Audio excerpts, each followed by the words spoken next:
রহমানু পড়েন সবাই মহব্বতের সাথে, ইয়া আল্লাহু ইয়া রহমানু ইয়া রহিমু ইয়া হাইয়ু ইয়া কাইয়্যুম, ইয়া আল্লাহু ইয়া রহমানু ইয়া রহিমু ইয়া হাইয়ু ইয়া কাইয়্যুম।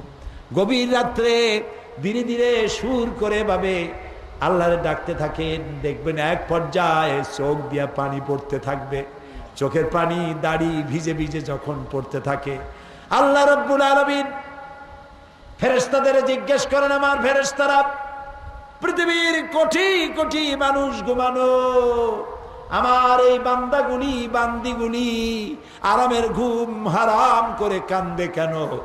ফেরেশতারা বলে, রব্বুল আলামিন তুমি তো ভালো জানো। আল্লাহ কয়, জানি, তবুও তোদের মুখ থেকে শুনতে চাই, বল।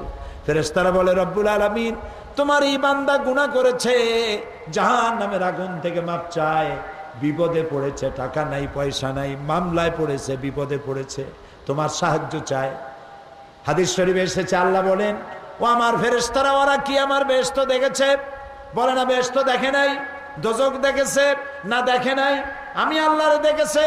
ফেরেশতারা বলে, আল্লাহ তোমার জাতের কসম, তোমারও তারা দেখে নাই।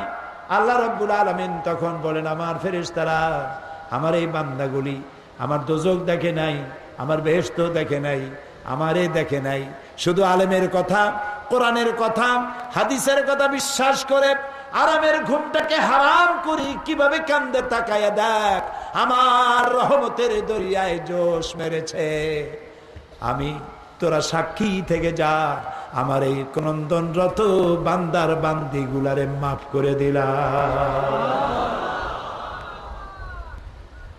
প্রিয় ভাই সব, আল্লাহর চাইতে আপনার কেউ নাই, আল্লাহর চাইতে হাজত পুরাকারী কেউ নাই, আল্লাহর চাইতে মাওলা কেউ নাই, বন্ধু কেউ নাই, মুরব্বী কেউ নাই।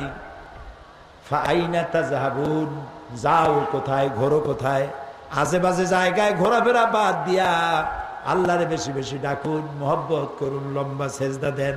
আল্লাহ রাব্বুল আলামিন দিলের সব নেক মাকাসিদ পুরা করে দিবেন। অন্তরের অন্তঃস্থল থেকে কেউ যদি একটিবার ডাকে আল্লাহ, আরে কি মজার নাম আল্লাহ, আল্লাহ কি মজা। সারা পৃথিবী একত্রিত হলেও এই মজা কোথাও নাই। কলিজা দিয়া ডাকা আর মুখ দিয়া ডাকা একরকম না। অন্তরের অন্তঃস্থল থেকে, হৃদয়ের গভীর কন্দর থেকে একটি বার যদি কেউ ডাক দেয়, কলিজা দিয়ে নারী ছেড়া ডাক, আল্লাহ, বলেন সবাই আল্লাহ আল্লাহ। কলিজা দিয়া একবার যখন বান্দা ডাকে আল্লাহ, আল্লাহ 70 বার সাড়া দিয়া বলে, বান্দা কি চাও, আমি হাজির। কি মেহেরবান তিনি। সে আল্লাহর সাথে নাফরমানি করা, আল্লাহ আমাদের নাফরমানি থেকে আমাদেরকে রক্ষা করুন। বলি আমিন, বলি আমিন। প্রিয় ভাই সব, নামাজ জীবনে আর ছাড়বো না, বহু আদা আমরা করেছি, করি নাই, আজ আবার করি। পারবেন? রাস্তায়, গাছে, ছাদে, যিনি যেখানে আছেন 2 হাত উঁচু করেন, বলেন ইয়া আল্লাহ, তোমার নামে কসম করি, ওয়াদা করি, শপথ করি, যতদিন পর্যন্ত মালাকুল মউত আমার মাথার কাছে না আসতেছে, ততদিন পর্যন্ত ফরজ নামাজ, ফরজ রোজা আর ছাড়বো না, আর ছাড়বো না, আর ছাড়বো না। এবার চিল্লায় বলেন ইয়া আল্লাহ, আমার মৃত্যু পর্যন্ত আমার আজকের এই ওয়াদা আমাকে পালন করার তৌফিক দাও। আমিন আমিন ইয়া রাব্বাল আলামিন। হাত নামান। প্রিয় ভাই সব, আমি বিনীতভাবে অনুরোধ করব, নামাজ ছাড়বেন না, নামাজ ছাড়বেন না, খবরদার নামাজ ছেড়ে দেবেন না। এই নামাজ আমাদেরকে গুনাহ থেকে বাঁচাবে, আমাদেরকে জান্নাতের দিকে এগিয়ে নিয়ে যাবে। এরপরে আল আমিরুনা বিল মারুফ ওয়ান নাহুনা আনিল মুনকার, এটা হলো আমিরুনা বিল মারুফ 6 নম্বর, আর 7 নম্বর হচ্ছে ওয়ান নাহুনা আনিল মুনকার। ভালো কাজের আদেশ দিতে হবে, ভালো কাজের আদেশ করতে হবে, জান্নাতে যাওয়ার রাস্তা। অন্যায় কাজের প্রতিরোধ করতে হবে, জান্নাতে যাওয়ার রাস্তা। সব ভালো ভালো কাজের আদেশ করবো আমরা, রাজি আছি সবাই? বলি কিন্তু কাজে পরিণত করি না। কত মুসলমানের সন্তান গলায় সোনার চেন দিয়ে হাঁটে, দেখছেন আপনারা? চট্টগ্রামে এই আকাম কেউ করে না।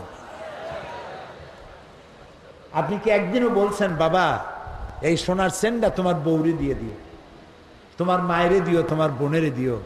পুরুষের জন্য 1 রত্তি স্বর্ণ হারাম।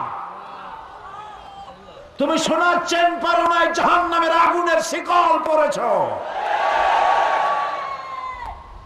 এই কথার উপরে যদি ঈমান থাকে তাহলে এই মাহফিলে রাস্তায় পথে ঘাটে যদি কারো গলায় সোনার চেন থাকে, খুলে প্যান্টের পকেটে থুয়ে দাও। আর এইটা বাড়ি গিয়া বউ থাকলে বউর গলায় পরাইয়া দাও, না থাকলে বোনেরে দাও, মায়েরে দাও। কেউরে দিতে ইচ্ছা না করলে সিন্ধুকে থুইও, বিয়ে করে বউর গলায় পরাইয়া দিও। হাতে যদি সোনার আংটি থাকে খুলে ফেলো। মুমিনের কাজই হলো সামি'না ওয়া আতা'না, শুনলাম আর মেনে নিলাম। সুবহানাল্লাহ বলো। এটা মুমিনের কাজ, দেরি করা মুমিনের কাজ না।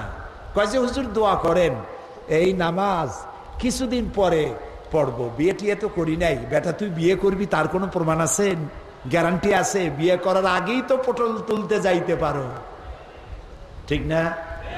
পটল তোলা বোঝেন তো? কত অ্যাক্সিডেন্ট হয়, কত জায়গায় পাড়ায় খেয়ে মরতে পারিস। মৃত্যুর কোনো গ্যারান্টি নেই, নিঃশ্বাসের বিশ্বাস নাই, ঠিক না? কাজেই যখনই শুনবো এটা আল্লাহর কথা, এটা রসুলের কথা, সাথে সাথে মেনে নেব। এটাই মুমিনের কাজ।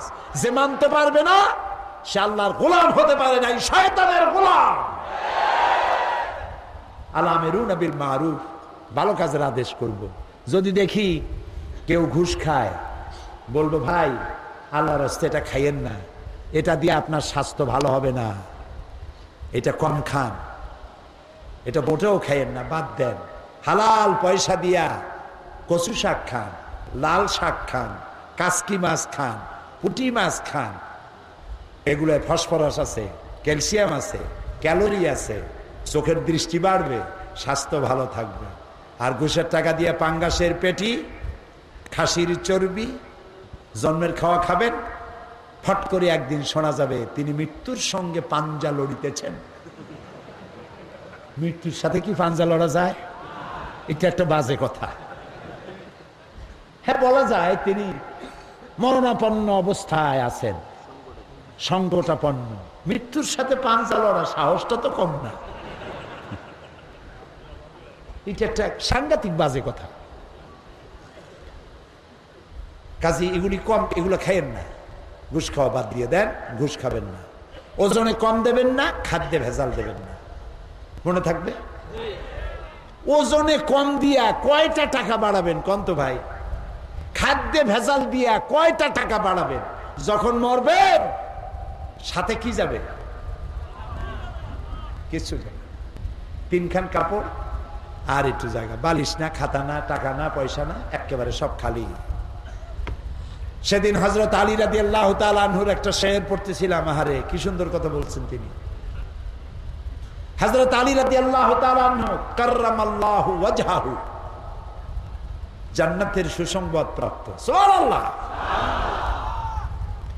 হযরত আলী এক কবরস্থানে পাশ দিয়ে যাচ্ছেন, কবরওয়ালাকে সালাম দিলেন আর বললেন